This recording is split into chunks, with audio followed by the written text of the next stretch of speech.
As it's 8:04 a.m., we'll go ahead and call the meeting to order. The meeting for the SLDC Board of Directors, regularly scheduled board meeting for June 15th, 2023.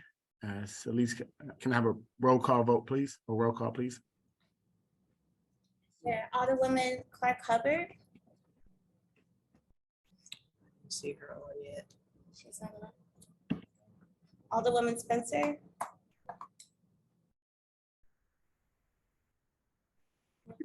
Present. Okay. Director Gilbert, Here. Director McBride, Present. and Director Reed, Here. and Chairman Richardson. Present. I also want to recognize Alderwoman Clark Hubbard. Are you present as well? Yes, I'm sorry. I couldn't get on my computer, so I'm on my phone. I'm gonna try to still switch over now. Okay, thank you for joining this morning. The first item on the agenda is the approval of the minutes from the May 18, 2023 regular board meeting. Any questions or comments in regards to the minutes from the May 18th meeting? Hearing none, I would like to entertain a motion to approve the minutes from the May 18, 2023 regular board meeting. So move, Gilbert. Second, Shemaine. Have a motion and a second. Roll call vote, please. Okay. Alderwoman Clark Hubbard, Aye. Alderwoman Spencer,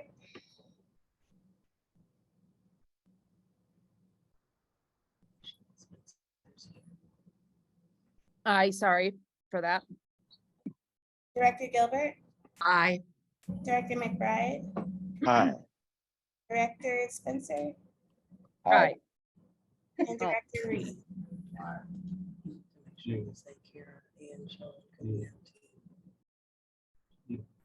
And And- Chairman Richardson. Aye.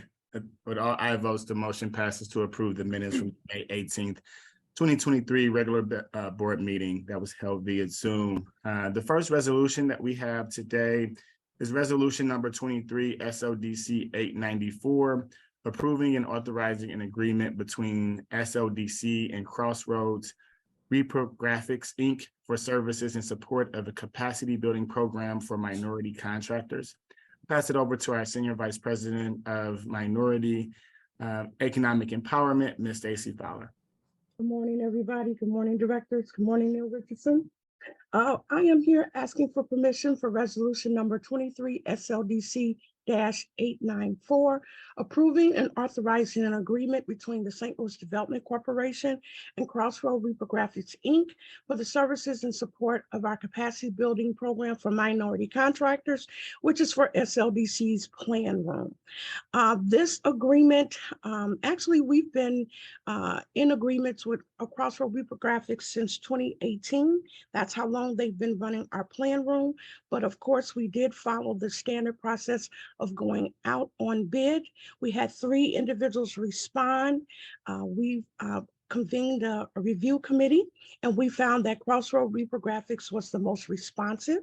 We're asking for the amount of $45,000 for the plan room for the period of January 2023 to December 31st of 2023. And we've added an extra option for a 1-year extension for the services of the plan room. And in your packet, under Exhibit A, you will see all of the different services that they provide in the plan room for our contractors. This is where we list all of our opportunities that come through the city that are receiving any type of city incentive. But we also post any opportunity in terms of in our MSA area that any of our minority contractors and women contractors can bid on, so that they not only have city opportunities, they have any opportunities that they're eligible to bid on. And so we're asking for permission to initiate a new contract with them. Okay, thank you, Ms. Fowler, for that overview. I'd like to open it up to the Board of Directors for any questions or discussion. Okay. Director Spencer. President Richardson, just a quick question. Reading the resolution, do we have any success stories that might be able to be shared from the time that he's led this program? There's just maybe some background on how it's working and the outcomes that maybe we've seen with the program.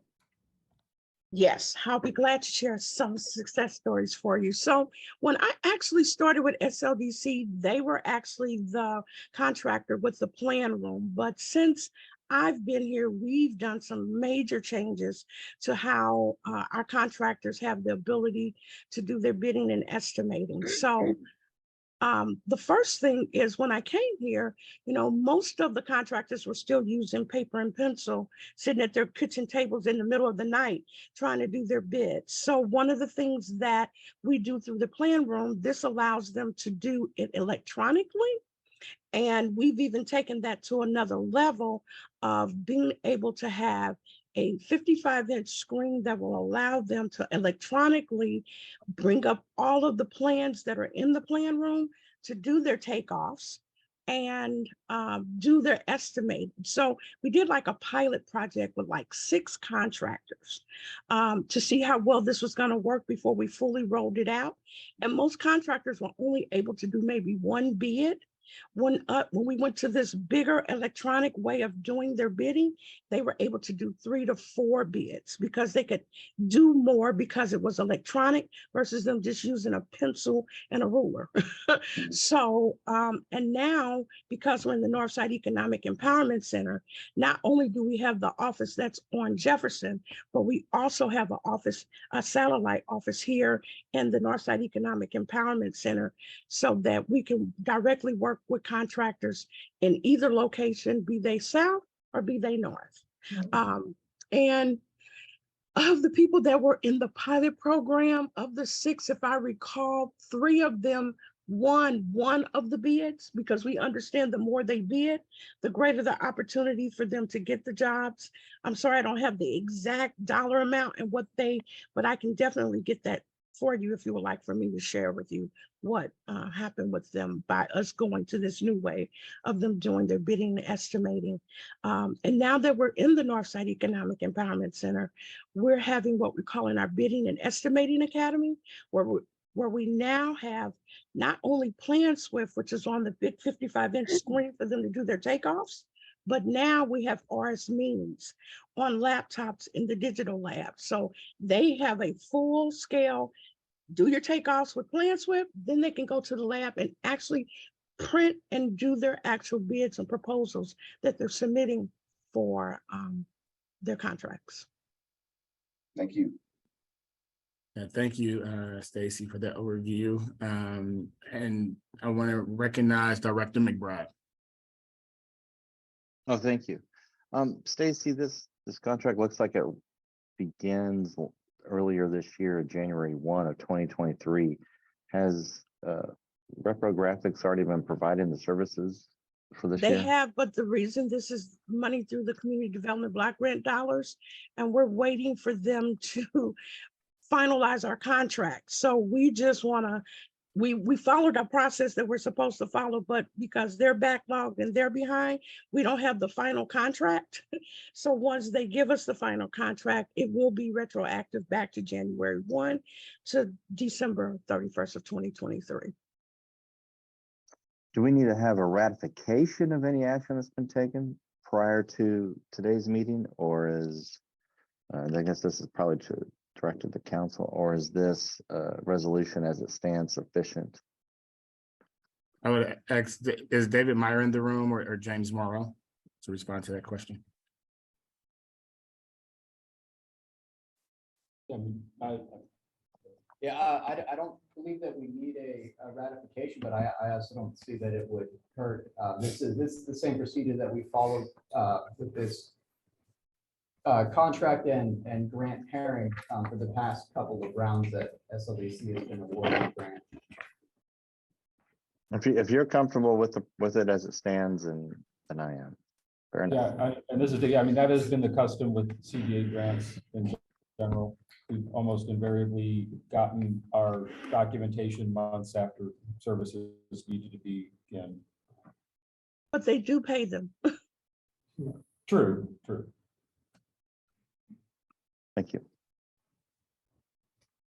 Any other questions? Okay, hearing none, I would like to entertain a motion to approve resolution number 23 SLDC 894. So moved, So move McBride. Gilbert, or Second, second McBride. Gilbert. I don't care. So we have a motion by McBride and a second by Director Gilbert. Roll call vote, please. Alderwoman Clark Hubbard, Aye. Alderwoman Spencer, Aye. Director Gilbert, Aye. Director McBride, Aye. Director Reed, Aye. Director Sean Spencer, Aye. and Chairman Richardson. Aye. With all aye votes, the motion passes to approve resolution number 23 SLDC 894.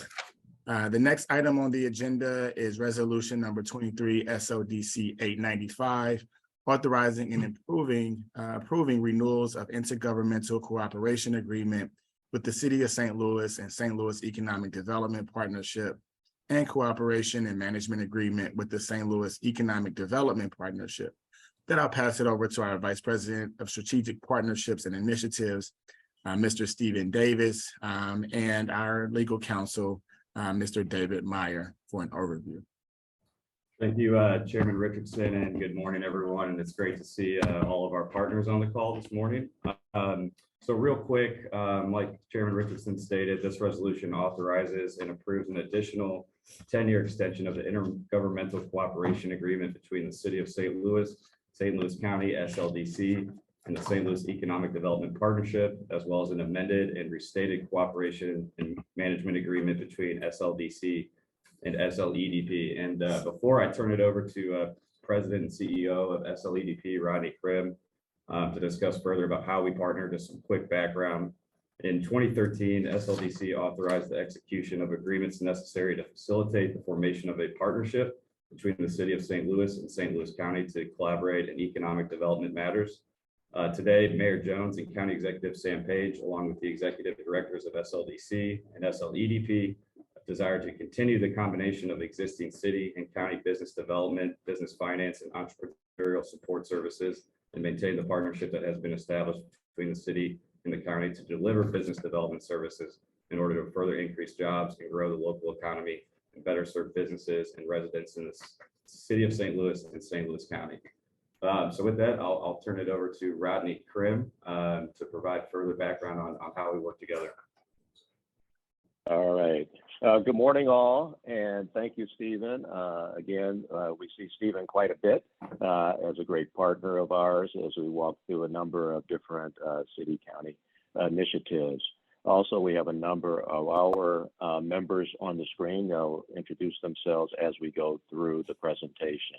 But again, Mr. Chair, I just want to thank you for this opportunity, as well as the directors, including the alderwomen. I always like to make sure I recognize all the elected for all the great work that you continue to do. So we appreciate that. So with that, we're going to walk through a presentation. I believe you might have received it yesterday. Is that correct? And if not, then no problem at all. We're still going through the presentation. We're going to walk through it, and my team will introduce themselves as we walk through it. And so with that, Kristen will share screen and put it on the screen here. It's important with that cover slide because you see the four entities that Stephen just mentioned. All are, again, focused on how do we do the best kind of city-county arrangement we have. And so this has been really a great partnership. And right now, Kristen is showing notes. Do we want to, in the next slide? So if we want to get to just the main slides, that'd be great.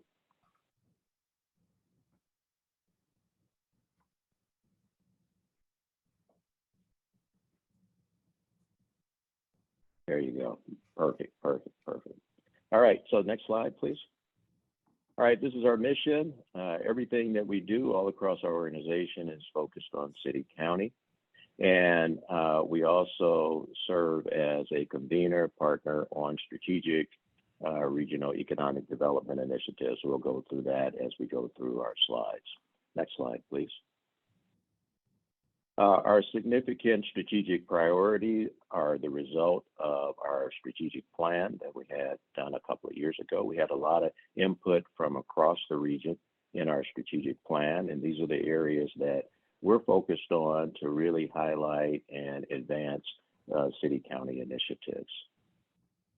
And you'll hear more about these as we go through.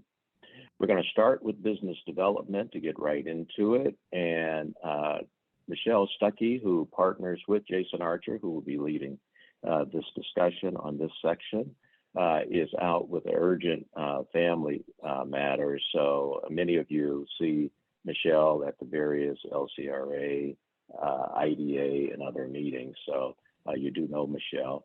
But we'll start with Jason Archer. So Jason, please take it away. Good morning. Thank you all very much. And I appreciate the opportunity to speak. Yes, I co-lead with Michelle Stuckey. Many of you may know her for many, many years of service in the area and the region. I've been involved in economic development since the 2000s, used to be at the Missouri Department of Economic Development. So it's been a joy to be here at the partnership for a while. Business Development Unit. We're the business retention, attraction, expansion group. We help facilitate, whether it's an incentive necessary, whether it's financing, connecting with other mechanisms. Our unit helps encourage the growth of existing companies and even industry clusters. I'm going to highlight a cluster in just a slide or two for a minute and give you some exciting news about that. And we also work and collaborate. I apologize for the 8 a.m. collaborate word. Public and private partners. We work with our partners that do economic development and community development throughout the region. Next slide, please. So to give you an idea on this one, what I wanted to do is give you an idea of how our project process comes in for us.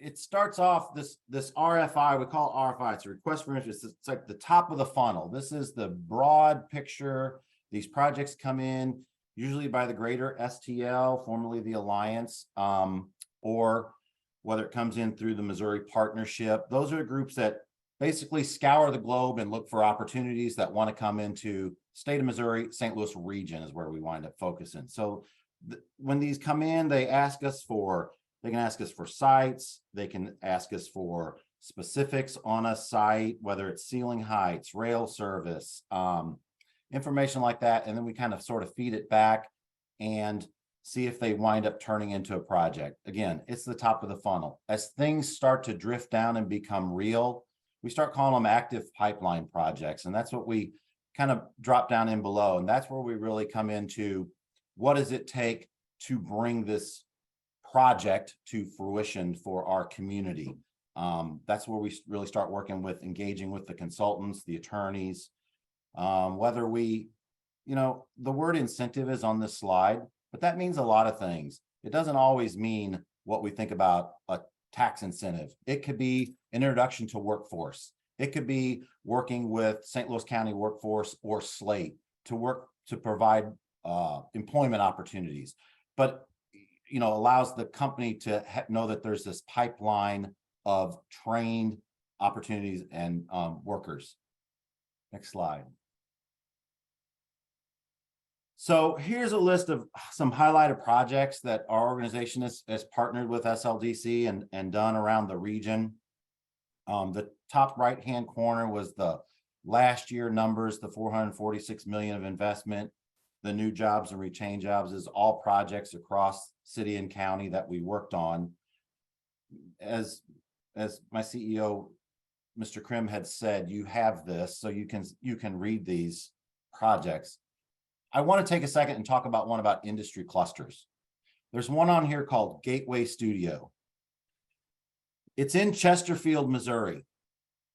So if you went to a concert, recently and in a stadium, and you wonder like, wow, look at this stage. Look at all the lighting, the sound. Where's that come from? How do they get there? Well, right now in the United States, there's one place this happens. It's a place outside of New York City.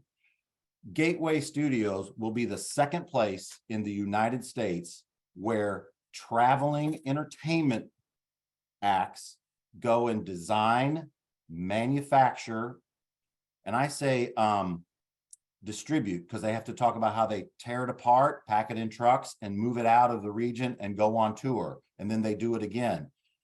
So it says on here it's 130 million. I've talked to the company. They're almost $400 million in investment out here.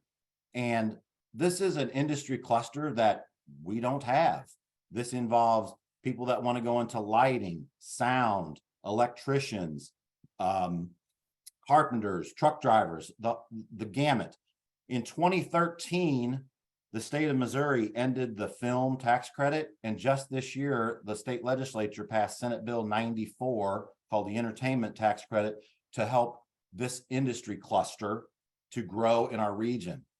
They've agreed to go on the St. Louis County WIB board. So, and the WIB, the workforce boards all coordinate together. So it's sort of a way to build an arts and business piece in our region. So I really want to talk about it. If you go out Interstate 40 and you see these giant buildings that sort of look like a NASA building, it's 330,000 square feet going under roof. That's around 6 football fields. And one of them is 85-foot high ceiling height. So it's big. It's a big new cluster for the region. And I just wanted to take a second to talk about that. Next slide, please. So ongoing projects. So I remember I talked about the RFI. This is that top of the funnel. I just want to say kind of the big broad swipe, that number is correct. It's $27 billion. There was a giant port request in there that we kind of looked at. I think a lot of that wound up going south to Jefferson County, Herculaneum Port. But this is where we really bring in these great big pieces that go out and look for someplace somewhere in the world. Our active pipeline is the bottom one. We got about 9 projects in there right now that are truly working on, that we think are going to get to the end zone, get to the end, and become projects that we can then become public. We're still working on information and background on those certain projects. Next slide, please. So future collaborations. I just wanted you to know that like we meet weekly with SLDC. We talk about our projects weekly.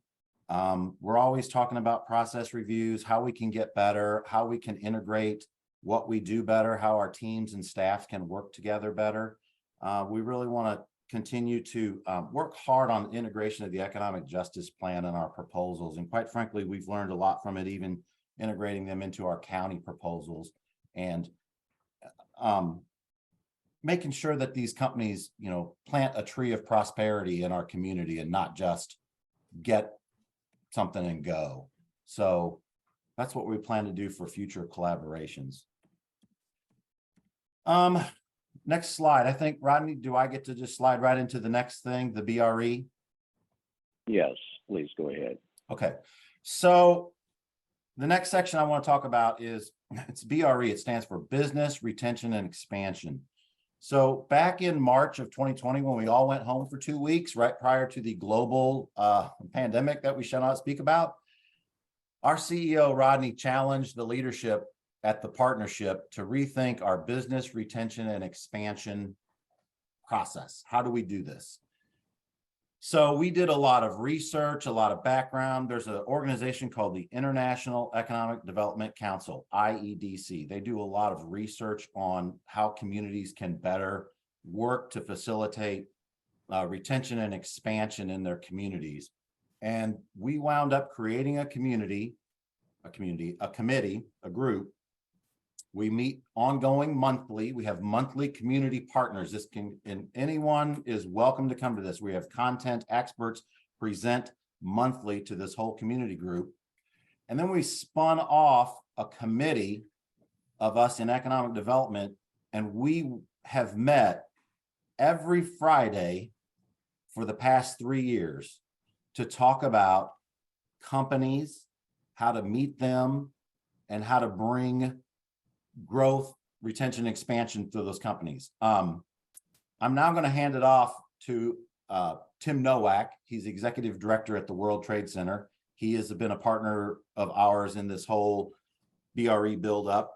The first slide that we went through kind of fast, that was our initial introduction to the company and how we do. Tim's going to talk about how we interact with the companies, how we work together, and then our results. So thank you very much for this opportunity to present. Yeah, thanks, Jason. And just a couple of thoughts. First, a shout out to Steve Davis from SLDC. When Jason's talking about BRE and the work that we've done for the last 3 years, it truly is collaboration. And it's collaboration for the benefit of the businesses and our community in the long run. This business outreach team, as Jason said, we literally meet every Friday. We have put forth a pretty detailed pre and post meeting process. So how do we engage the company? How do we research relevant information in advance of those meetings? And how do we follow up appropriately? What you're seeing in front of you is a link to our landing page, a BRE landing page on the Economic Development Partnership website. These are all hyperlinked. So when we follow up with a company, it's, hey, here's some additional information on some of the programs we may have mentioned in the meeting. And here's an opportunity for you to dig a little bit deeper to better understand what support is there for you. This operationalizing of the BRE is through this outreach committee, and it's economic development partners, it's government, and it is industry. It's Spire and Ameren, those with a dedicated economic development team.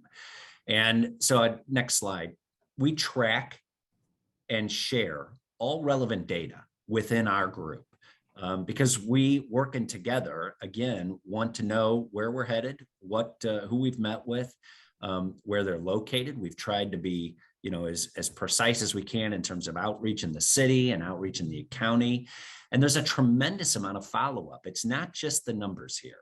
It is the relationships. It's developing important relationships with business leaders, business owners. We've been very intentional of outreach to minority, women, immigrant-owned businesses, sometimes those who get lost in the mix. I run the World Trade Center, and you'll hear a little bit more from me in a bit, but we also have a strong interest in the foreign-owned companies as well, and the foreign ownership, whether that's in Europe or Asia or Latin America. One company, I'll just share a story. One company told us it took them 7 different meetings in another state to collect and understand the information that we were able to share with that company in literally a 1-hour meeting. And so, just again, we're so grateful for the collaboration with SLDC and our other partners. All of this, as Jason said, was built on the framework of the International Economic Development Council and the BRE platform that they developed. And so I think it's working, and I think it's an important piece, and we're building on it. There's a tremendous amount of work and follow-up and additional meetings. And as Jason said, we meet with companies every week, and our team meets every Friday, looking at the follow-up of those meetings and forward-looking, who do we need to meet with going forward? So that's all I've got to share. All right. No, thank you, Jason. Thank you, Tim. And just to confirm, I believe you did all receive the presentation yesterday. And if you look in your emails, you'll see that. And it would have come from Neil. Would have come from you or one of? It would have came from Celise. But yeah, I've sent the presentation out to others if they requested it. All right. Okay. Great. Oh, that's wonderful.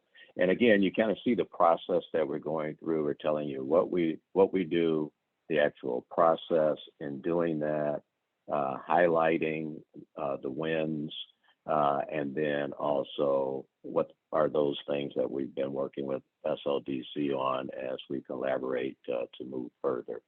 And with that, I'd like to turn it over to Daryl Scott. And Daryl, why don't you introduce yourself? Sure. Good morning. Daryl Scott, Vice President of Business Finance at the partnership. Business finance offers competitive pricing, convenience, flexible terms. Our financing options include loans, bonds. In some cases, the financial products can be combined with tax credit programs and other grants to work with the business owners to achieve their goals. One of the programs we oversee is a revolving loan program. It is basically for job retention and job creation. Business owner can apply, use the funds for many business purposes like working capital, equipment, supplies. It can be a good gap filler for larger projects that they're working on in terms like there's a deficiency in terms of them trying to buy a building. We were able to take a second on a property where the equity would not be there for a traditional bank, and we can go on behind them to help them achieve their goal.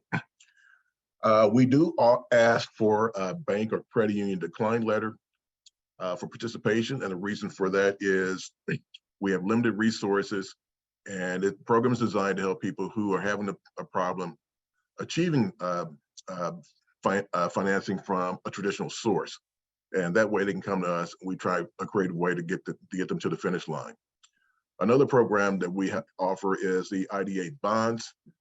Those are for projects that in excess of $2 million. It is for manufacturing, 501(c)(3)s, low-income housing, and special tax district projects. We will be highlighting one of those later in another slide, the Wellston project, which recently we had a groundbreaking on. Another program that we oversee is the SBA 504 loan program for the city and the county. They offer 20-year fixed terms for real estate, 10 years for heavy equipment. The great benefit of this is the lower down payment of 10% compared to the 15 to 20% on traditional bank. Collateral is typically limited to projects like the real estate you're acquiring or the equipment that you're acquiring. Eligible costs, include land, building, acquisition, construction, machinery, equipment, furniture, and fixtures. And soft costs could be like architectural designs and things of that nature. Next slide, please. We actually, it should say that the financial boards that we support is the Local Development Company Board, which oversees the city and the city revolving loan request and 504 loan request. We also work with the CDC board, which oversees the county 504 loans and also the revolving loan request. We work with the County Industrial Development Authority Board, which handles the industrial revenue bond request. My counterpart, Michelle Stuckey, works with the St. Louis City Industrial Development Authority Board, which handles the city industrial revenue bond request.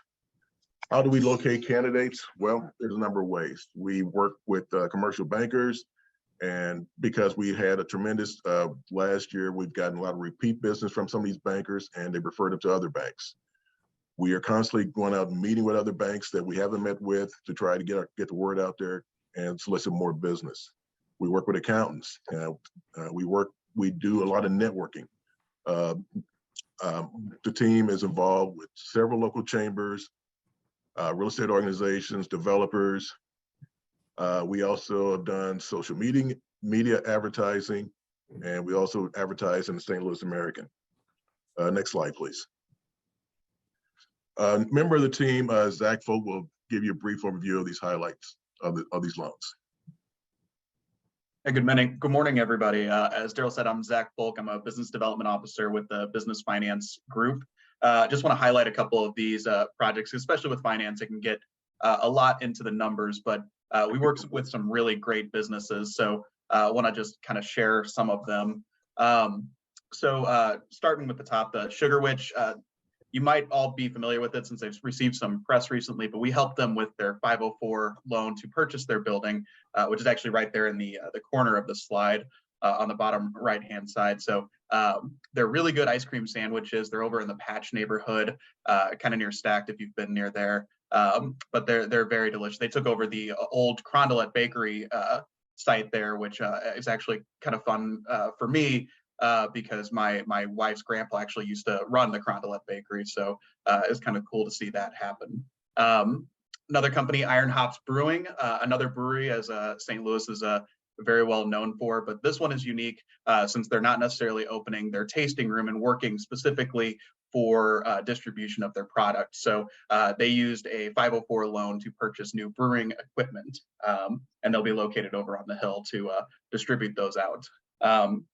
Go Brand Go, and actually we're really excited about this one because they're we're actually, after this meeting, I'll be working with them to close on their 504 loan that they used to purchase an old school building built back in the 1800s over also in the Carondelet Patch neighborhood. They're a full service marketing agency, and they're converting that school building to not only house their agency, but also create an incubator for legacy manufacturing companies to kind of help expand their marketing and get ideas off of other legacy manufacturing companies for them to expand out their business here in St. Louis. Goebel and Company Furniture, you can kind of see that there in the second picture. They are a high-end furniture company, kind of compared to like Crate and Barrel style furniture. They make custom designed furniture and have built different furniture for places like the Nike corporate office. They built the throne for the Queen of Zambia. And we helped them with a EDA loan through the Economic Development Administration to obtain equipment to be able to expand out into another line of business, since their business took a little bit of a hit with the pandemic. So they actually just announced their line at a trade conference over in North Carolina. So they're very excited about that. Wellington Family Homes, as Daryl mentioned, this is the Wellston project we worked on through the IDA. This is a great development that's going to expand out to 186 new housing units for the city of Wellston, which is in desperate need of it.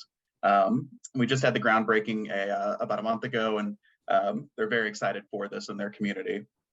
Then Labyrinth Smart Mobility. I don't know if you guys have ever been to the Muni, where they have a couple kind of golf cart type vehicles, or downtown, where they have a couple golf cart type vehicles going around. But this is the company that does that. It's low speed electric vehicles. They work with smart city technologies to get around people and then track data of where people are moving to enhance transportation. So we assisted with their loan to purchase more light speed vehicles because they were getting a bigger contract with the city of St. Louis to expand their downtown area and help more citizens get around the city. And then finally, Freddie Lee's Ghetto Sauce. I've personally been having Freddie Lee's back since I was in high school. My dad brought it home from the Soulard Farmers Market, and you can see their grand opening up there on the slide. But they're a very great company. They make really good sauce. You can find it in Schnucks as Freddie Lee's Gourmet Sauce, or you can find it elsewhere as Freddie Lee's Ghetto Sauce. It's being distributed around to 800 different stores, and they were having such good success that they needed to utilize financing to get a new manufacturing facility and equipment. So we were able to help them with that, which was, I was very excited for them for this. With that, I'll pass it back over to Daryl. Thanks, Zach. Next slide, please. Future collaborations. I've met with Ms. Fowler on a couple of occasions. We've had some good discussions. I've toured the Empowerment Center. I am really excited for it, and I think it's really needed. I'm looking for ways for us to collaborate more. We talked about having a quarterly meeting. Me or one member of my team come there to meet with the business owners, discuss our lending options, discuss insight into the lending process. I have over 20-something years of commercial lending experience, and I'm more than willing to get this out there, because one of the things you want to do is not kill someone's dream, but help them to achieve it. And so I'm really looking forward to working with Ms. Fowler and her team at the Empowerment Center. One of the other things we talked about was placing a loan officer at the Empowerment Center to increase our department exposure. I think that would be a great thing for us to do.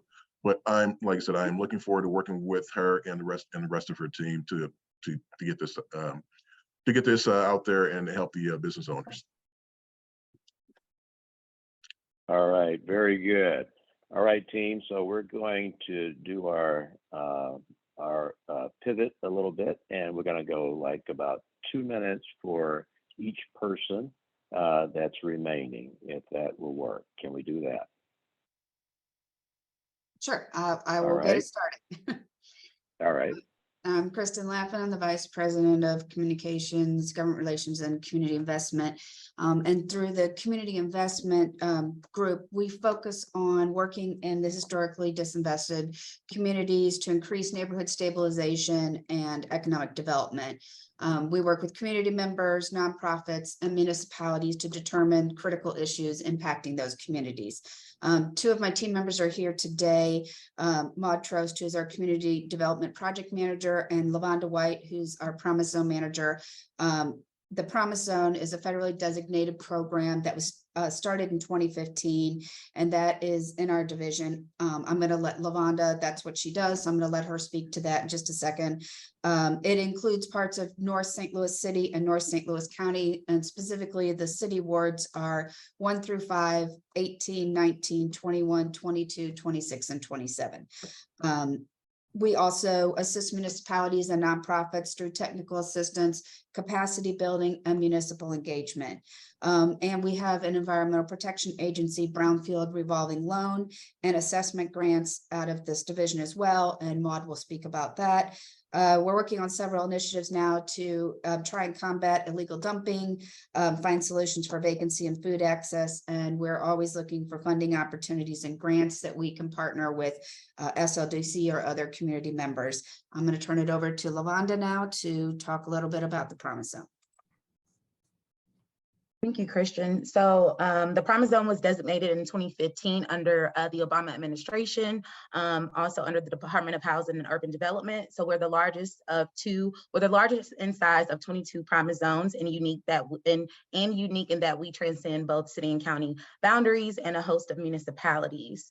Our team works with local leaders and stakeholders within this designated area of opportunity to achieve our 6 Promise Zone goals. And our community investment staff works with AmeriCorps Vista members and has access to ideas and resources from our federal liaisons, from HUD, and our other 21 Promise Zones across the U.S. Next slide, Christian. And so some of the projects we've worked on, we do a lot of educational workshops. One is the ULI workshops, where we bring together participants to work as competing development teams to respond to a hypothetical request for a proposal. The teams use building blocks that represents different buildings and financial analysis tool to create a feasible proposal that meets the RSP objectives. Again, Christian mentioned our illegal dumping activities. We've done 2 cleanups in Wilson and Castle Point. Our illegal dumping activities are a tremendous team effort, and that's our first stop when we think about neighborhood stabilization and vacancy. Long-term, we want to be able to adopt the St. Louis County cleanup buildup, such as the city has, and where we not only can go in and clean up, but we'll be able to build up on the land and position the land for redevelopment opportunities. We're also looking at ways to address food access and vacancies. So with regards to food access, we're working in partnership with St. Louis County to develop, with St. Louis County to develop a sustainable grocery store in District 4. And this could also include St. Louis County incentives and legislation, and also support for urban farmers, and as well an express food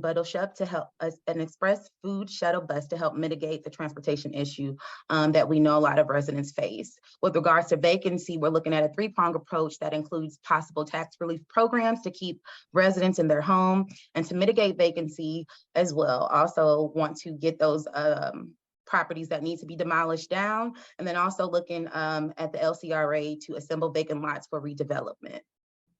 And then lastly, we're working on a Build Healthy Places Network grant, which is a $100,000 opportunity. It's a national grant that sits at the intersection of community development, finance, public health, and healthcare. And this grant and this project will position partnerships between these sectors to help leverage community-centered investments to reduce poverty, improve health, advance racial equity. And so this initiative is between 3 unincorporated communities in St. Louis County, which are Castle Point, Glasgow Village, and Spanish Lake. And we are working with RISE STL, the Spanish Lake Development Corporation, along with community residents to identify what initiative we can coordinate around and hopefully get this adopted at St. Louis County, so we can replicate across different counties. And then lastly, we supported applications for 10 federal grants in the Promise Zone. So we have the Promise Zone certification of consistency. So this form can be filled out for anyone that has a project that they're applying for federal funding in the Promise Zone, and we'll give that application preference points and also like bolster their application to be able to get the funds to do the work. And I'll pass it over to my colleague Maud to talk about the Brownsfield program. Good morning. All right, Maud. So Maud, you're going to have 1 minute to summarize this, so do it very fast. And then the rest of my speakers, I need you to keep to the 1 to 2 minutes, okay? All right, thank you.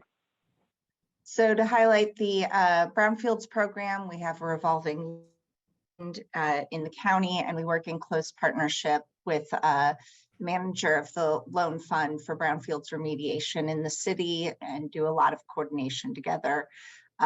We just completed the cleanup of Urban League Plaza on West Florissant Avenue.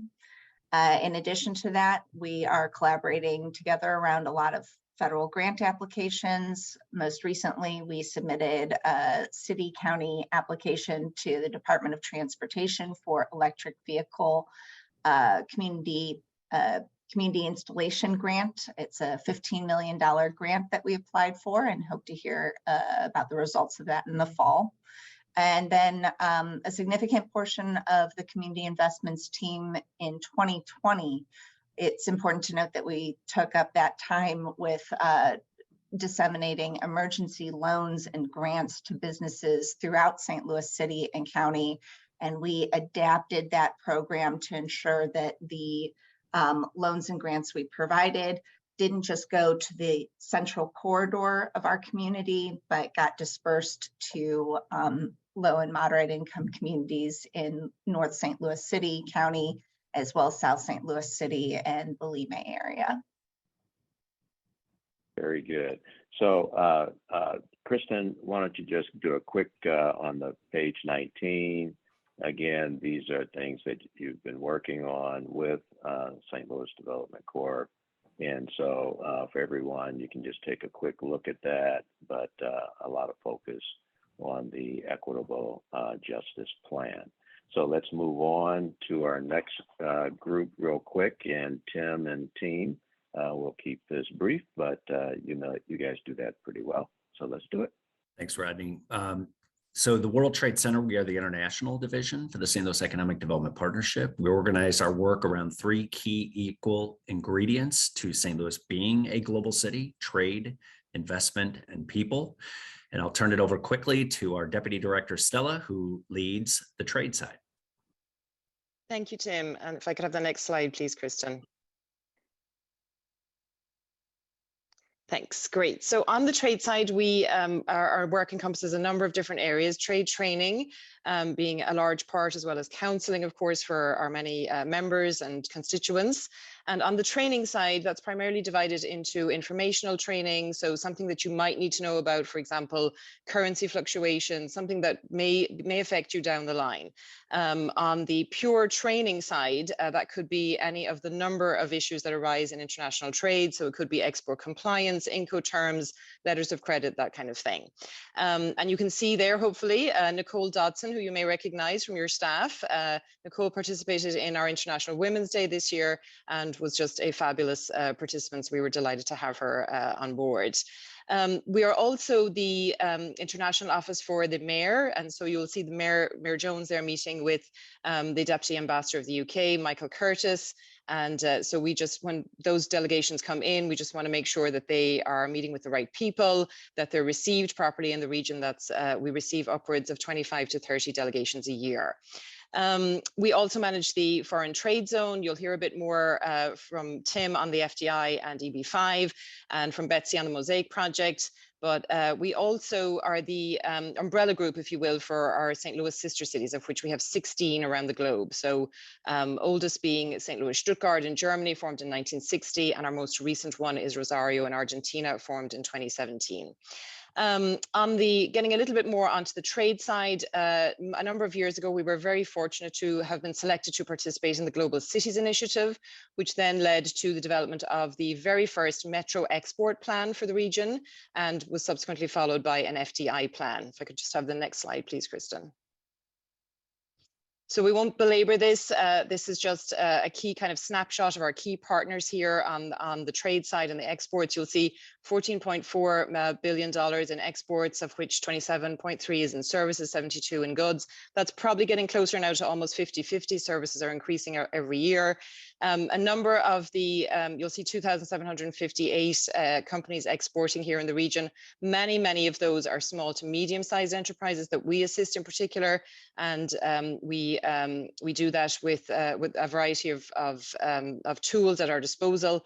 We're very conscious as well of reaching out to our minority, foreign-owned and women-owned businesses. And so having met with Stacey and the group, we are looking forward to doing perhaps biannual events actually at the Northside Empowerment Centre. So that's something that we're working on right now, looking actually for a date at the moment to set up our very first one, and really looking forward to that. You'll see there that the regional jobs, the number of regional jobs supported are 94,900, and those generally pay higher than domestic firms because of the exporting element. So with that, I'll hand you over to Tim. Great. Next slide, Kristen. As Stella said, our work with Brookings helped to put forth the first export plan and foreign direct investment plan. And it's about jobs. And so what we've done, two things that we learned from the foreign direct investment plan was incorporating the work and outreach to foreign-owned companies. And that's the aftercare that we've built into the BRE program in this next slide. The other thing that we learned is that our companies needed greater connectivity. And so working with Greater St. Louis Inc., SLDC, the partnership, landing this, pardon the pun, the direct flights with Lufthansa to Europe, the first in 20 years, has really led to a tremendous economic impact for this region.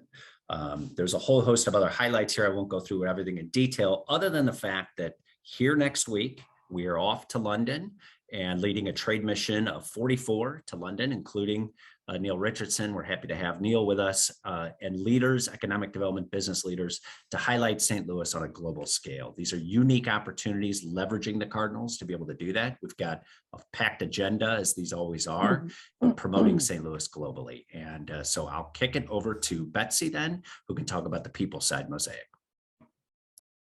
Thank you. As you can see here, the St. Louis Mosaic Project has been in existence for 10 years. The goal being to have our region be the fastest growing major metropolitan area for immigration by the year 2025, so that we will help our stagnant regional population and also increase our multicultural abilities. A couple of highlights about what the Mosaic Project has been doing.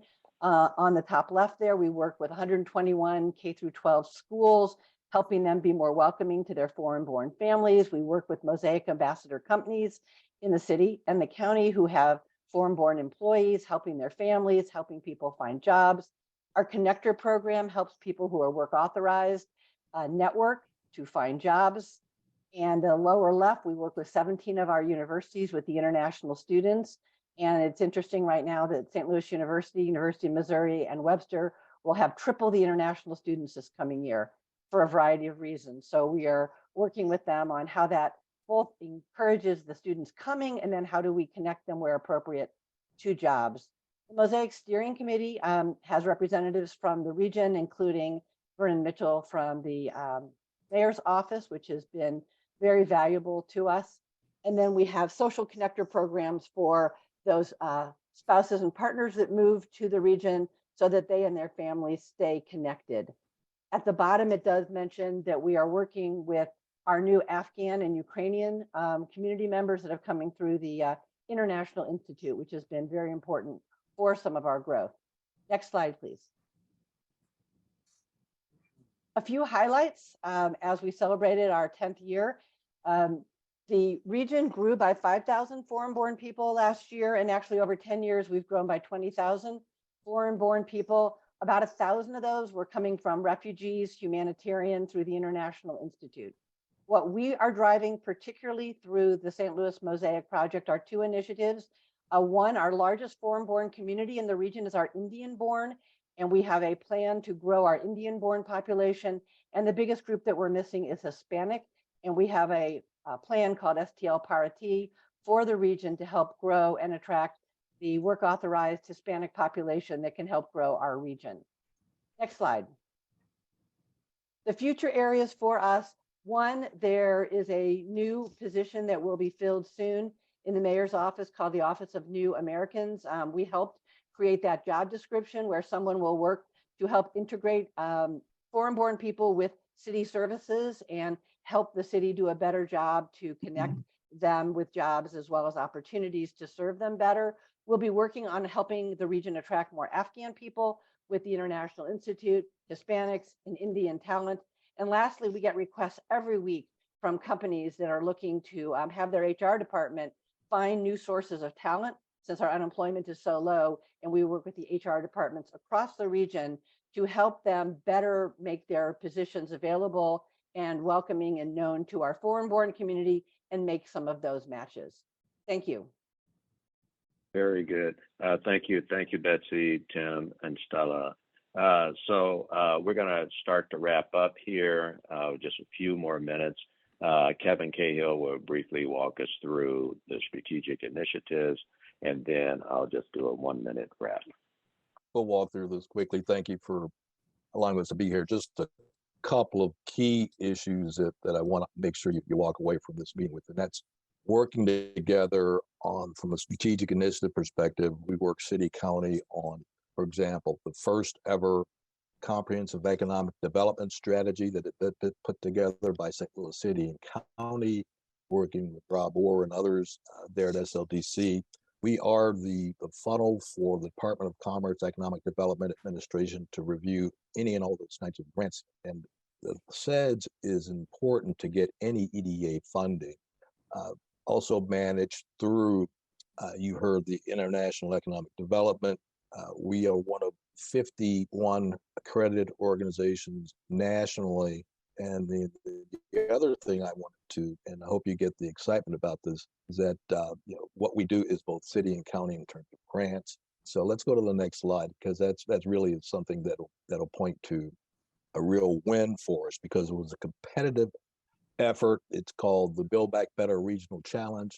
529 organizations across the nation apply for this. We were one of 21 that were selected as creating a tech triangle with advanced manufacturing innovation center in North St. Louis. This was 9 years in the making. The partnership did all the work to get us to this point, and now we're broadening it out. You see, you can read this for yourself, all the partners that were involved in this, and we're quite excited about the prospects as we build out this advanced manufacturing innovation district. All right, thank you, Kevin. So the wrap, we're in all things economic development, both locally and nationally. So that provides a constant flow of information and resources.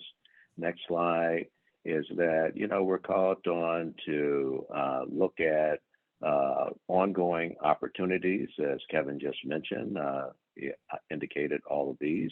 And so we're excited that Boeing presented $5 million to the Advanced Manufacturing Innovation Center that will go in an advanced manufacturing district that both Neil and Stephen and the team have co-partnered with us on to make sure that that happens in Borders MLK.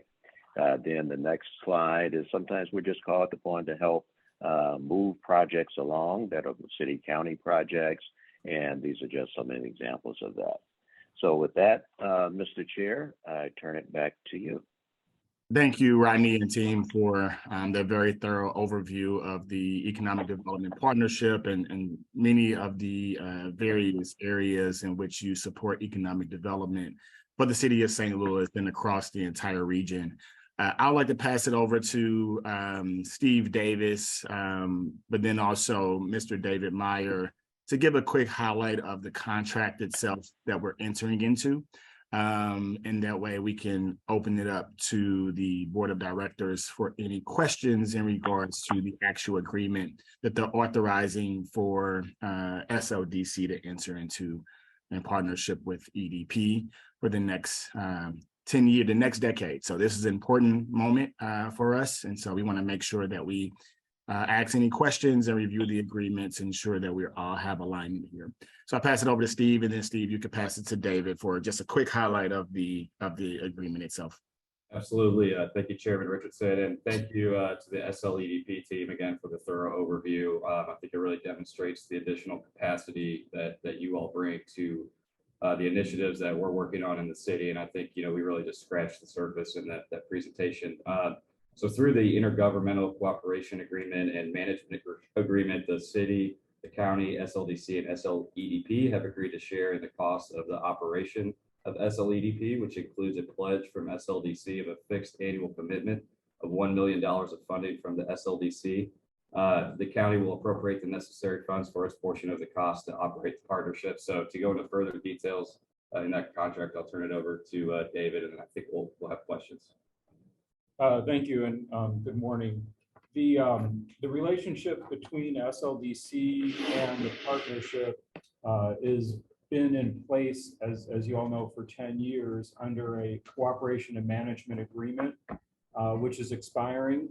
So what has brought us here today is the expiration of that agreement, and what we are bringing for your approval today through this resolution is an amended and restated cooperation and management agreement that reflects the current relationship between the two entities. It in turn is based on the ordinance and an ordinance from the county council, as well as an ordinance from the Board of Aldermen that set forth this arrangement that is being, it also had a 10-year cycle, but both parties on that end have agreed to extend, did not require further action from either of those boards. So we only have this agreement before you for approval to continue the relationship for the next 10 years. It's substantially similar to the existing agreement. It mainly updates certain provisions that are now obsolete. For example, the new market tax credit function originally was intended to be combined at the partnership, and that was legally, we determined, ultimately unfeasible. So the new markets had to be maintained separately because they're different political jurisdictions. So it's edits like that that we're now formally incorporating, even though as a matter of practice, that's been the operation for quite a few years. If you want to discuss further detailed edits, I'm happy to do so. I know Hal Bean from the partnership is also online. We can discuss from their perspective if you want to examine particular points. I mean, one thing that I would like to highlight, maybe Rodney or how you can speak to, is the investment that's coming from the St. Louis County for their contribution to this partnership. Yes, we can. And we also have Netta Murphy, and Netta works well with Charlie, both representing the financial arms of our organizations. It's roughly about 4.6 from the county. Thank you. So just for confirmation, Rodney, and how it's about $4.6 million annually from St. Louis County and $1 million from the city of St. Louis or through SLDC. Is that accurate? Okay. Just wanted to make sure we're on the same page. Thank you. So with that, and I said that right, Netta. Did I say 4.6, 4.46 or 4.6? 4.5. 4.5. Okay. All right. Our CFO says 4.5. Let's use 4.5. Okay. Got to be exact. Yeah. So with that, I'll open it up to questions, comments, discussion from the directors.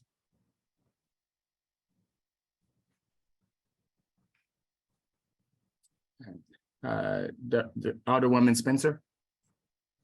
Thank you, Neil. And I don't know if we're going in order here, so I don't want to. No, you're good. You raised your hand first, so that's the order we follow. Yeah, I want to. I mean, this was I appreciate the presentation here. You know, I think the work that we're doing to increase our foreign-born and residents is especially important.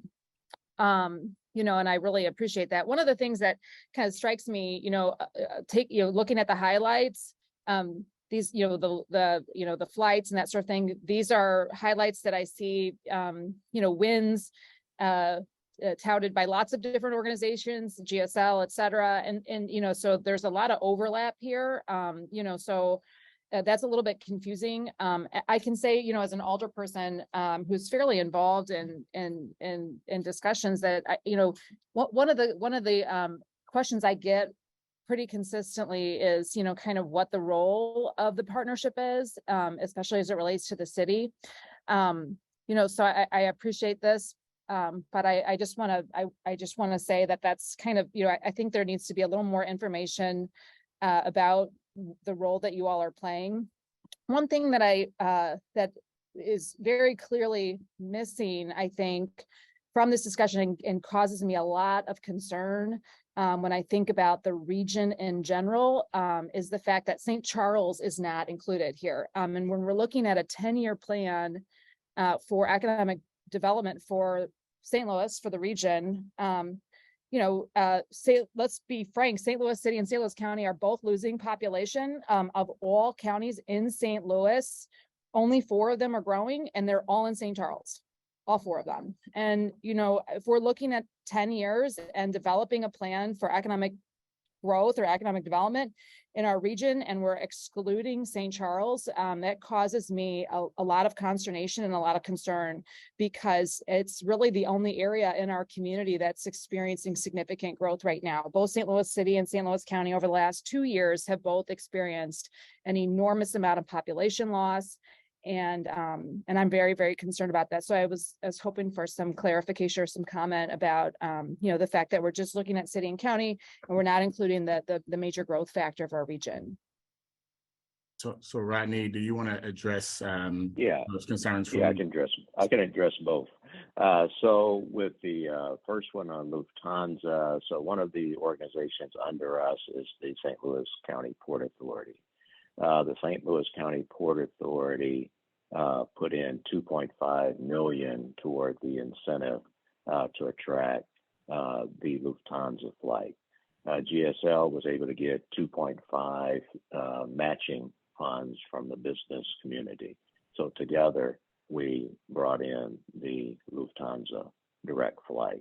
So that is very hands-on process and investment by an entity under our umbrella. On St. Charles, so with St. Charles, we're very much partnering with St. Charles in their leadership in economic development on various things. And so as we look at our region with St. Louis City, St. Louis County, and St. Charles are kind of like the economic engine of the state. And so collectively, we all are. And so as Kevin mentioned, as we look at the next comprehensive economic development strategy, that will be a broader area.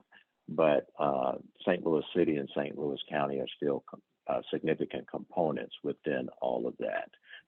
So that I hope that helps Alderwoman Spencer. I still thank you. I appreciate the clarification. But I think it's if we're having a coordinated approach between the city and the county, and we're not including St. Charles County, we're competing with St. Charles County for the stagnant number of human beings that we have in St. Louis, the region right now, for businesses, et cetera. And I think, seeing that relatively speaking, explosive growth in that area and not including them, and agreeing for the next 10 years that it's just going to be the city and county here, I think is problematic for our region. That we're letting this growth factor exist on its own, and we're not coordinating in an economic development. We're establishing a formal relationship here. I do have a couple with the Mosaic project and the World Trade Center. Are these funded? I don't understand the financial or the is the relationship through the partnership? Are those organizations funded out, through this million and 4.5 from St. Louis County, and then your organizations are funded out of that through? Right. They're an entity within the St. Louis Economic Development Partnership. Okay. So the $5.5 million $5.5 million go towards their operating cost and exactly business development efforts. Exactly. That is correct. Do you share your budget and where those funds go, Rodney? Like how much of those funds? Our budgets are public, and they go before county council, et cetera. So Yeah, so we could, I whatever you, appreciate that. just let us know. Mhm. I think, Mr. Chair, I think, Director Spencer had his hand Yes. up as well. Yeah, direct. I just want to make sure that Alderwoman Spencer, were your Oh, I'm sorry. questions answered. Thank you. Yeah, no, I mean, I just, like I said, I have strong concerns with not including St. Charles County. And I think if we're going to be engaged for 10 years, that's a long commitment to not have that coordinated piece involved. Thank you. I just want to make sure you got your thoughts out for me. Thank you. Director Spencer. Thank you. I had a lot of questions last year and really didn't get the answers I was hoping for. And, we're back a year later and we still haven't, this is the first time I've seen a report from the SLDC or DP. And, I just have some concerns because we don't have a budget on both sides. We don't understand kind of where the money is going. And looking at the agreement itself, some observations, there are no specific staffing requirements in this agreement. It's minimal reporting. We don't have any outcomes or outputs that are goals for this group that I'm aware of that were in the agreement or in any documentation that I've seen. So I guess my question, to Mr. Davis is, how was this $1 million fee determined? And is it appropriate for the services that we're providing based on your meetings? And also like to confirm that you are meeting weekly, that you're getting the reports that you want to see, and that SLDC is happy with the reporting and the outcomes that we're seeing. To answer your question real quick, Director Spencer, I think, we have an opportunity with this renewal to really reevaluate how we are creating reports. We've been working together through the BRE program on that dashboard that you saw, and migrating that into Salesforce and having our reporting systems talk to each other and working projects together on the same platform, just to increase the level of transparency. And we do meet weekly. I'm on those meetings every Friday with the team. And we talk even more frequently throughout the week as well on different things. So I do view this as an opportunity for us to really double down on this partnership and make it even better than it was before. So I don't know if President Grimm or Richardson, you'd like to add a comment or two. Yeah, and I think, as we've talked even further, we're talking about more formal reports on a quarterly basis, even though we do have these discussions on a weekly basis. We have a lot of interaction every week, but having a more formal process where we're talking based on what the chair and Mr. Davis desire, and we'll talk through the kind of the format of this, but a quarterly report to the board.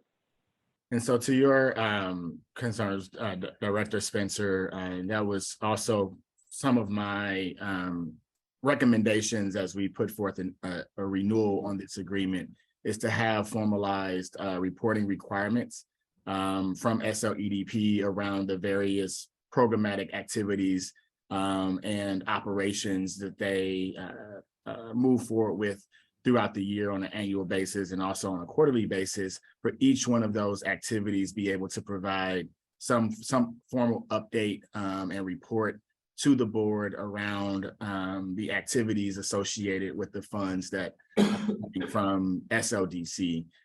So that was, again, my recommendation, and we've had some discussions around increasing that transparency and accountability through that reporting structure, but definitely open to any, again, additional recommendations from this board as we move to formalize this agreement. Yeah, I don't think I have enough information in front of me to really make a determination if this agreement is good for SLDC and the county. I am so pleased with the presentation, but this is just today, and it's hard for me to connect the dots between our investment, that return on investment, and what the partnership is doing for the city. Thank you, Director Spencer. Any further comments from you before we move forward? No, thank you. Director McBride. Thank you, Neil. First of all, thank you to the partnership and all the staff for putting this presentation together. I really appreciate it. But I just wanted to follow up on, I'm trying to crystallize what I'm hearing from Director Richardson as far as, are these discussions and reporting, is it intended to be part of the agreement? And if so, it seems like it's in such an embryonic stage that we would need to nail that down before we can go further. So I'm trying to get an understanding as where we are on the process and what's really in front of our board this morning. So could someone from SLDC address that? Yes, definitely. So the way that the agreement currently is drafted really lays out that the executive director of SLDC, myself, and also the CEO of the Economic Development Partnership, Rodney Krim, would have discussions around the formalization of that reporting and that report as it comes quarterly to SLDC. That's currently what's written within the agreement, but again, definitely willing to share any additional information with this board to help show the formalization of that agreement, to make sure that you all are comfortable with what we provide on a quarterly basis to this body, to ensure, again, accountability to the city as well as the overall partnership itself. I don't know if, Rodney, you want to speak to any additional comments you may have. And then what I would also like to do, I don't know if Charlie Hahn is in the room from the finance perspective around how dollars flow from the city to the Economic Development Partnership. So, right. Okay, no, thank you, Mr. Chair. So, as Neil said, we'll work through the specific reporting, and over time that might change. So, as specific information is desired, subsequent because of different types of activities that still fall within those categories, you want to allow room for modifications. So I think that the agreement as it stands works. It allows us to create reporting that's needed and be able to adjust over time to make sure that meets the board's requirements. Yeah, I'm all for flexibility, yeah, but I want to make sure that something gets distilled down to this body on a quarterly basis. I appreciate that there have been weekly, what we could categorize as reports in the meetings, and I think that makes perfect sense. But also, I think this body needs to have some understanding as to how the two entities are interacting, what are our wins, to the extent that it is available to be disclosed, what we're working on, things of that nature. So that's what we'd be expecting, I think, at this renewal of the agreement. Yeah, and I think the way we phrased it in the report is that it would be quarterly reports, and I'm looking for that now and how you might have it as well. It's but in the bottom of we interpreted it. Section 2.4. Right. And so our intent was that we would be making reports to the board quarterly. And that's just a transparent reason to see you 4 times a year, Rodney. Right. I know you enjoyed that. Yes. And so that's how we interpreted the quarterly reports to the board. Thank you. That's all I have at this time. Thank you. Any other questions from the directors?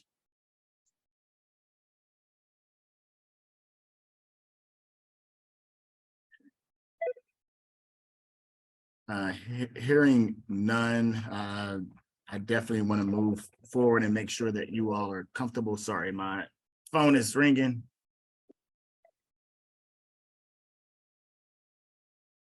I want to make sure we move forward on this resolution, as also there's an expiration date on this agreement to make sure that we're staying in compliance as we move things forward. So I would like to entertain a motion to approve resolution number 23 SLDC 895. So move, Gilbert. Second, Shemaine. I have a motion and a second. Roll call vote, please. Alderwoman Clark Hubbard. Aye. Alderwoman Spencer. I can't vote on this today. I'm gonna pass. Director Gilbert. Aye. Director McBride.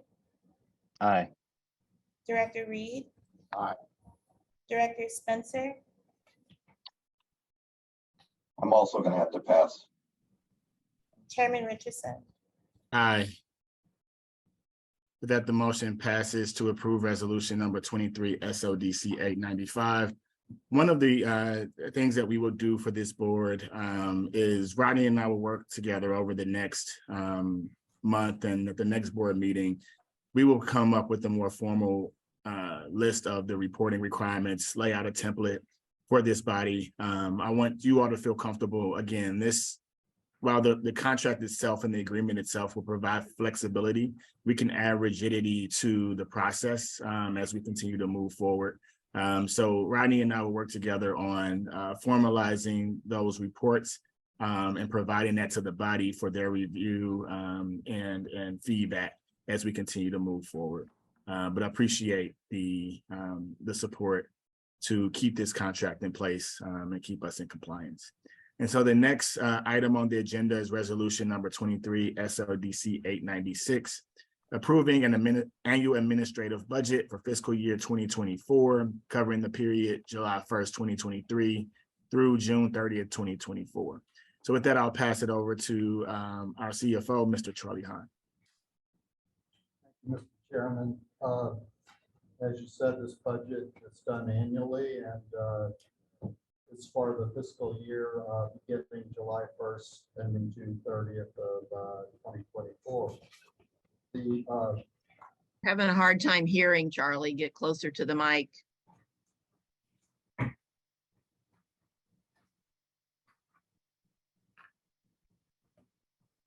This is a text. Can you hear me? A little bit better, but you may have to speak up just a little bit, Charlie. It's. I shall do that. Okay. The budget before you is for a total of 15.905 million. And the first page of it is an overview and highlight, which I will not read, but I will comment on a couple things. The budget from the prior year was 15.366, so it went up. This budget is up about 3.5%, much lower than the rate of inflation, I might comment. We have during the year received more ARPA funds from the city to administer. We're staffing up to administer those. There are still some vacancies on our budget, but we have 112 million total of ARPA funds, most of which have not been deployed yet, but we are gearing up to spend that over a 3-year period. And our current staff level, if you approve this budget, is 110. It's about as high as SLDC has ever been. I remember 105 in the past, but we have never been tasked with this much in grant funds that needs to be deployed. So our personnel portion of the budget increased about a little over $1 million from the prior year due to that staff up and normal merit the cost of living increases, and the total administrative budget is the total personnel budget is 10.8 million to fund those 110 positions. That includes the fringe benefits, which combined total about 30%, with FICA and our retirement plan of 9%, the health insurance and the odds and ends that are normal fringe benefits. The other item I want to comment on is under consultants. Our consultant, I think Neil might want to talk to this, and I open the mic to him. But we analyzed the consulting contracts, and a lot of the consultants that were hired were done as an initial information gathering, and so that Neil could determine where he was going with the organization, and those are all were analyzed, and some were retained and some were decided to not pursue. So the consultants last year were 1.931 million. This year it's 1.241. And that's a reduction of 690,000, and the 1.241 has a $200,000 contingency in it. Of course, any consultant contract would come before the board to be approved, but the base consultant contracts total a little bit over $1 million. Still on the overview page, there's an item where we list general revenue request is 0. About 2 weeks ago, Neil made a presentation to the Government and Budget Committee of the Board of Aldermen, which is the new name for the old Ways and Means Committee. And made a presentation that Alderwoman Spencer said, well, you may not receive direct general revenue funds from the city, but there's a lot of indirect city funds that flow to SLDC. So we made a comment to that effect in this overview, that although no general revenue is directly provided, the city does provide funding indirectly in a variety of ways. And I might just add to that, all the federal grants that the city gets, including ARPA and CDBG, have to be approved and directed to SLDC. The city also provides Eco-Devo funds, which is the economic development tax, and SLDC is a part of that. The city also granted in the past the Port Authority funding from the leases. So, and there's other items, but those are major things that the city does provide indirect funding to SLDC. The city also provides through the mayor's office, comptroller's office, and I think the president's office, most of the nominations to our development boards. So I would say Alderwoman Spencer was absolutely correct in her assessment.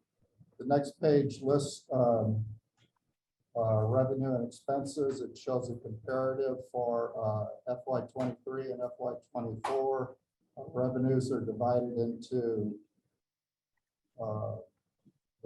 the block grant portion of our budget, the community development block grant, this is just the administrative portion of these contracts that are listed at 1.5 million. And then the SLDC agencies contributing 4.4 million of their funds to SLDC. And just a brief history on that. When SLDC was formed, the agencies entered into 5-year incremental agreements with SLDC to fund it and absorb the staffing. Each of the agencies, the port, the LRA, the PIE, the IDA, LCRA, LDC, all had to maintain their own staffs. SLDC combined those staffs and the thought was to eliminate duplication of effort and better coordination for city development. Anyway, those agreements go before the respective boards, and the Port Authority has already taken action on its 1.225 commitment for FY24. We have to go to the other boards and get their approval, but most of that will be done by the end of June. The third component is the other, which is 9.985 million, and there's a supplemental attachment that shows the breakdown of that 9.985, and compared to last year of FY23 was 9.739, and that is included in your packet. Under personnel, I already talked about the personnel, but I will mention there is a staffing organizational chart showing basically 4 divisions: the executive and administration department, which includes ARPA compliance, technology, human resources, finance, and communications.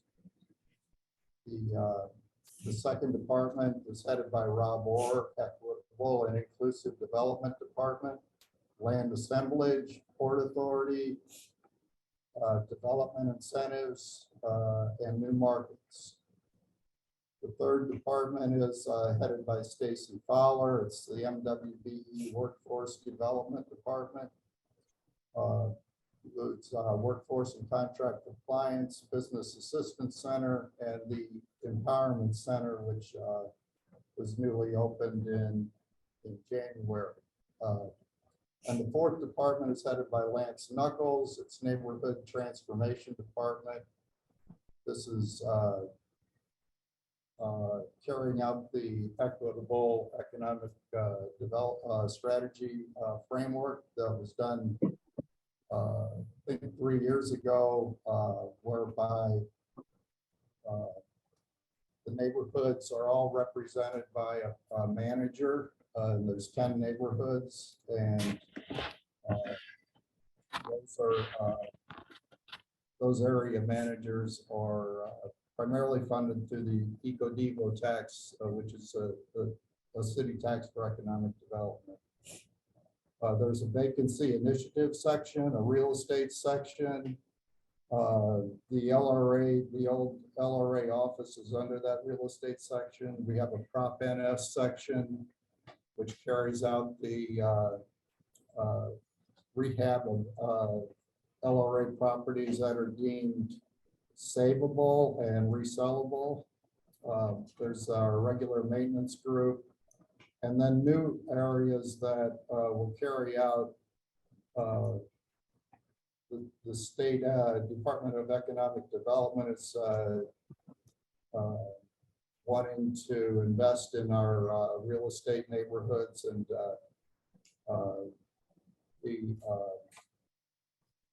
they're providing funds for beautification and demolition. I believe Lance can comment on that if you have any questions.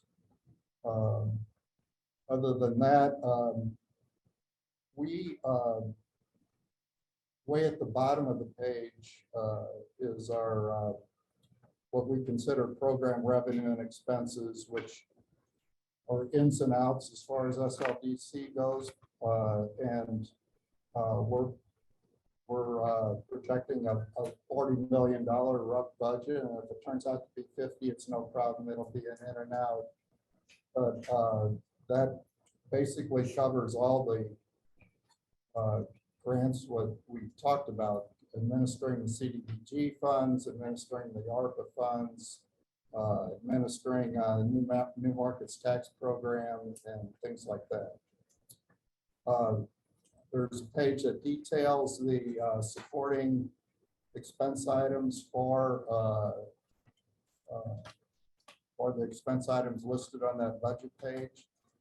And just want to mention the personnel breakdown is on top. Then there's an item called legal support. That's all our legal support is provided by the city councilor's office, which we are obliged to reimburse for their costs. There's a staff of headed by David Meyer, who's also the general counsel, and it's a staff of 6. We also have the certification office, which we help support, the workforce monitoring, where we deal where we work with Slate, business development, where we work with SLDC, travel and training, office space. Hey, Charlie, I'm sorry to cut you off, but I know we have a few directors that have to drop off at 10. So I just want to make sure we give them a chance to ask their questions in regards to the budget. I know you've done a great job of giving a thorough overview of the budget, but I just, again, want to ensure that we give a chance for the directors to comment. I was winding up. Okay, all right. So I want to pass it over to Director Spencer. I see that you raised your hand, and we can definitely address any questions that you have. Thank you, Director Richardson. I just wanted to say that I just wanted to commend you for coming before the Board of Aldermen, the Budget and Public Employees Committee, and presenting the SLDC budget there. And that's really all I had to offer at this time, but because I do have to jump off to get to the Board of Aldermen this morning. Yeah, I get it. Thank you again. And I think it was great to give an overview there. And as Charlie spoke to, really identifying and providing the public with a full understanding of the relationship between the city of St. Louis and SLDC, as we are a separate 501c4, but we work very closely and are funded through several different channels to support our overall operations of SLDC through city programming. Director Sean Spencer. Just a couple of questions on the revenue side. One on the development fees. Our agendas for LCRA has been a little bit light the last couple of months. Just wondering if those projections that we're confident that those development fees are going to be coming our way. Wondered about the salary savings. Is that basically salaries that may not get filled during the next fiscal year? And then also when the new market fees are collected, are they collected a portion at the beginning or all at the end? It's a big part of the budget, and just wondered about that. Yeah, so I will start at the latter as we talk about the new market tax credit fees. There is a fee when the transaction closes, but then there are also asset management fees that are accrued over the 7-year compliance period for the program. So those kind of compound on each other as we continue to close those transactions, as we've been successful with the new market tax credit program. What was the other question? I'm trying to make sure the salary savings. Oh, yeah, and the developer fees. Yeah, so in regards to the salary savings, this is for we estimate every position being full starting at July 1st, the beginning of the fiscal year. And so as we go throughout the year, obviously not all those positions are full on July 1st. So they will be prorated throughout the year, but we estimate about a $500,000 cost savings. But we want to ensure that we have appropriate funding in place to support the full staff as it's reflected within the organizational chart. And then the last piece, I'll let Rob or Zach Wilson speak directly to as it relates to development fees and incentives. So Rob, do you want to speak directly to that, or Zach? There has been a reduction in applications, but we're hoping we've had an uptick in the last month or two, so we're hoping end of the year will be more robust, I would say. Yeah, I just add that inflation and, supply chain issues have really hit the construction market as well as, many other industries. So we're hearing from a number of developers that, had projects in the works that now have significantly increased cost, particularly interest. And so these are challenges that, hopefully the market will rebound and sort itself out. Good news with the Fed not raising the rates yesterday. So hopefully things will take a turn for the better. Thank you. Director McBride. Thank you.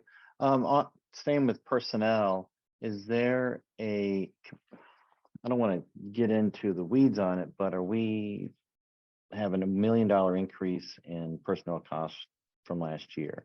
And is that attributed to positions addressed in the economic justice plan, or is that more of the monitoring the ARPA distributions of funds? Could you just kind of give some insight on Yeah, so the majority of the newer positions that are being added are on for a limited term due to the influx of ARPA funds that we're responsible for deploying, as well as monitoring from a compliance perspective.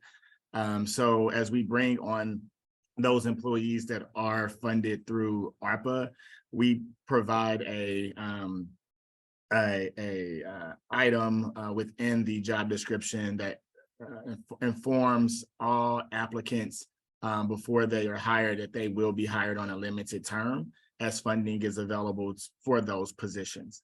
And so, we anticipate to have those employees and that personnel through at least 2024, and also continuing to monitor those investments from ARPA through 2026.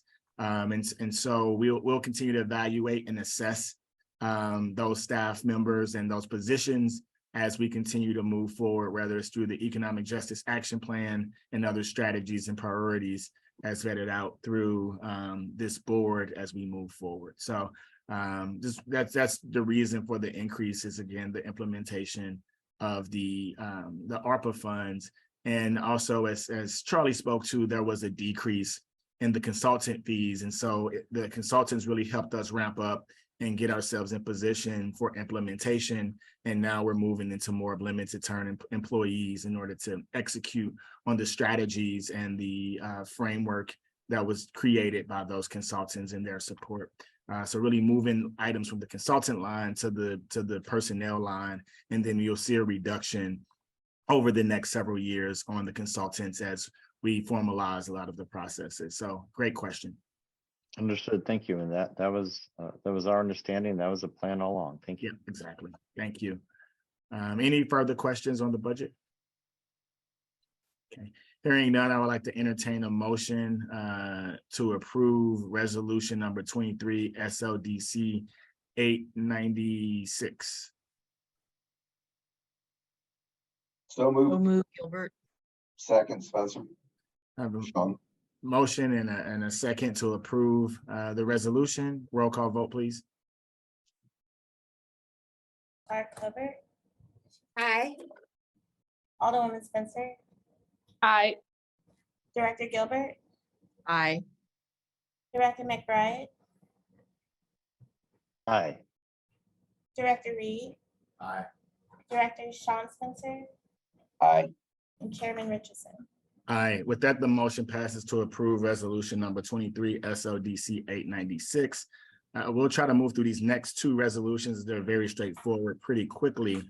So resolution number 23 SLDC 897 is authorizing an agreement between SLDC and the City of St. Louis by and through its Information Technology Services Agency to assist with the hiring of a data analytics team.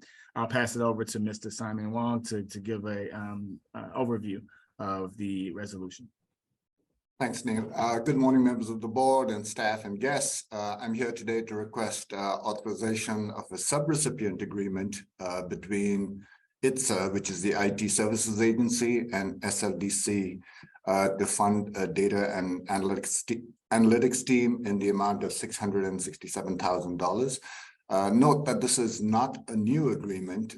Back around July of 22, the board approved an MOU, a memorandum of understanding for the same use and the same funds between ITSA and SLDC. Since then, we have been informed, I know it's been a while, about 9 months, that an MOU is not the right paper to capture this agreement, and a sub-recipient agreement is needed. So basically, I'm asking the board to reapprove the same use of the funds in the same amount in the form of a sub-recipient agreement instead of an MOU that was approved back in 22. And if there are questions, I'll take them now.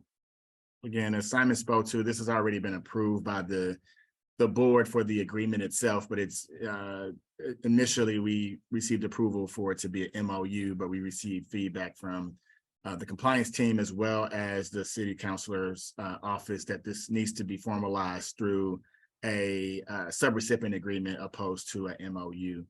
Any questions or comments in regards to this resolution from the board? Okay. Hearing none, I would like to request a motion to approve resolution number 23 SLDC 897.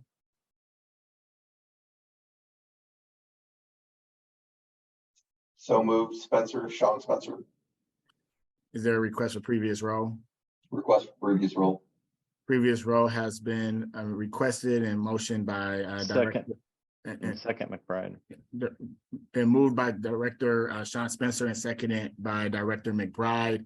Any opposition to or abstentions from previous roll?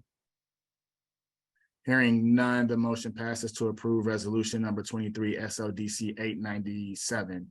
The next item on the agenda is resolution number 23 SLDC 898, authorizing the appointment of Laura Bryant as Assistant Secretary for SLDC. I'll pass it over to David Meyer for brief context around this resolution.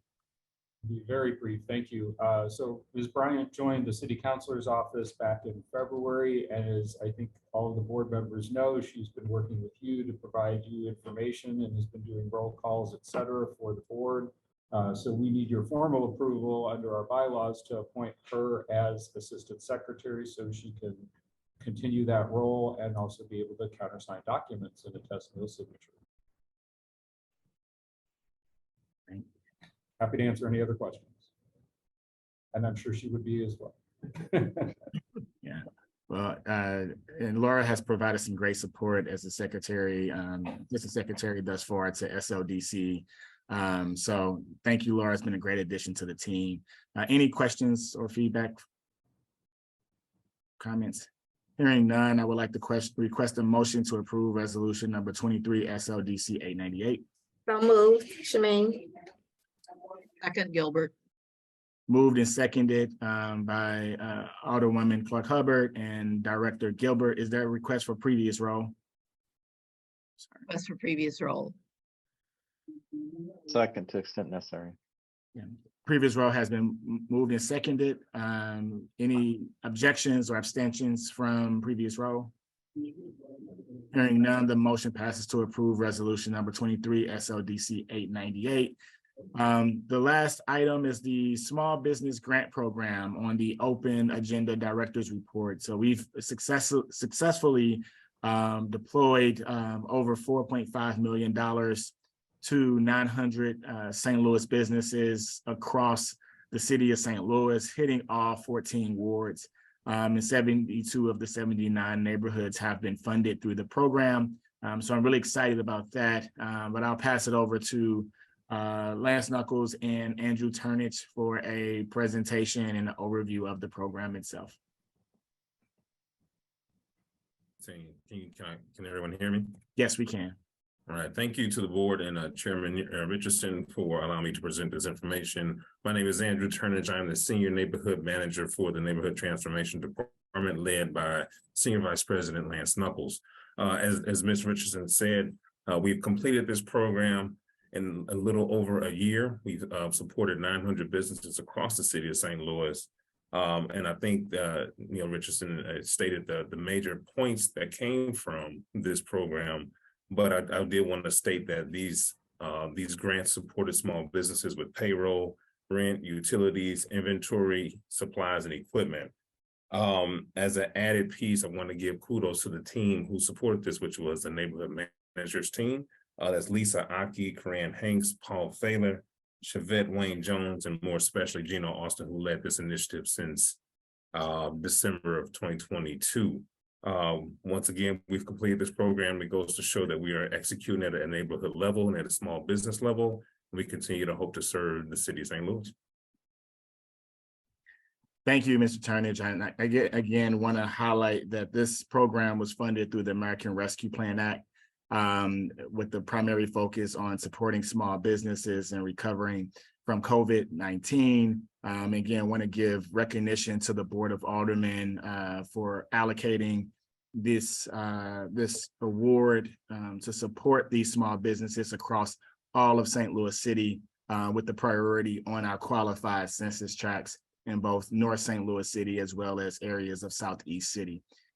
So with that, I'll open it up to any questions or feedback about the program. And again, thank you, Alderwoman Clark Hubbard, as well as Alderwoman Spencer, for your hard work and collaboration of allocating these funds to get out to small businesses. Director Spencer, I want to recognize your hand. Just a quick comment, because we talk about getting into the neighborhoods. I just wanted to report that I've been in a couple of meetings recently, and the neighborhood managers have been there and they've talked about the program. They've talked about the success. They've gone back over how many businesses were awarded in those particular wards. So it is getting down to the neighborhood level. And I just want to thank you thank you for your work. Yeah, thank you, Director Spencer. Any other questions, comments? Okay, all right. Well, the next scheduled board meeting is Thursday, July 20th, 2023 at 8 a.m. I look forward to seeing you all via Zoom at that time.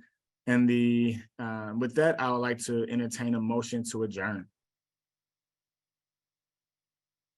So move. Now seconded, and thank you all for joining today. And I look forward to seeing you next month. Have a great rest of your day.